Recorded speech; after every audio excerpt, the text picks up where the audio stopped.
कहते हैं राजनीति में किसी फैसले के पीछे टाइमिंग का बहुत बड़ा रोल होता है। सही समय पर चौंकाने वाले फैसले लेकर कई राजनेताओं ने अपनी पूरी सियासत ही बदल दी है।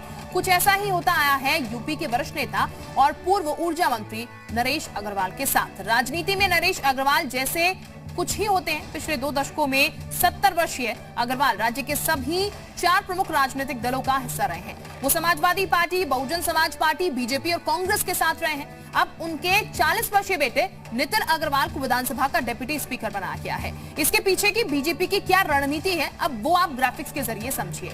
वैश्य वोटरों पर बीजेपी की नजर है।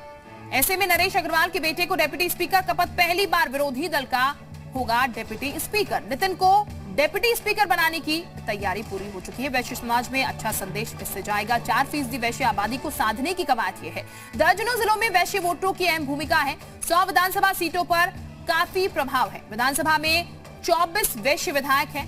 हरदोई सदर सीट पर भी बीजेपी की नजर है और ऐसे में हरदोई सदर सीट बीजेपी ने कभी नहीं जीती है। नरेश अग्रवाल की वैश्य समाज में एक अच्छी छवि है और इसीलिए ये पूरी कवायद नरेश अग्रवाल को लेकर।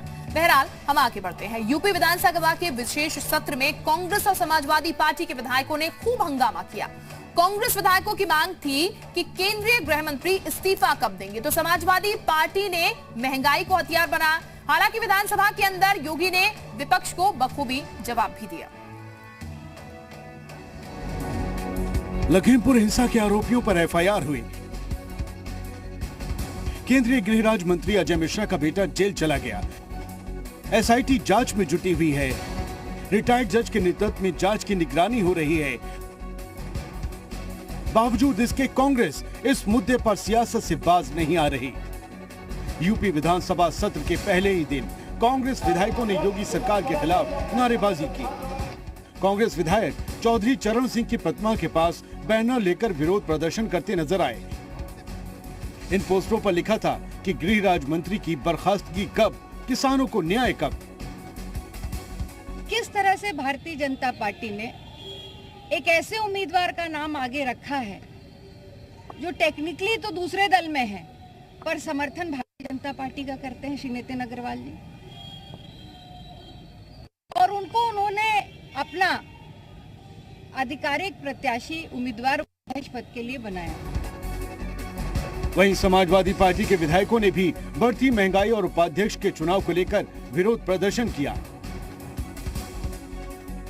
लेकिन इस पर सरकार चर्चा से बचना चाहती है। सरकार असली बात जनता के सामने आवे, इससे बचना चाहती है। इसलिए सरकार गैर कानूनी तरीके से उत्तर प्रदेश में विधानसभा का उपाध्यक्ष का चुनाव करा रही है। हालांकि सूबे की सरकार के मुखिया योगी आदित्यनाथ ने विपक्ष को सदन के अंदर बखूबी जवाब दिया।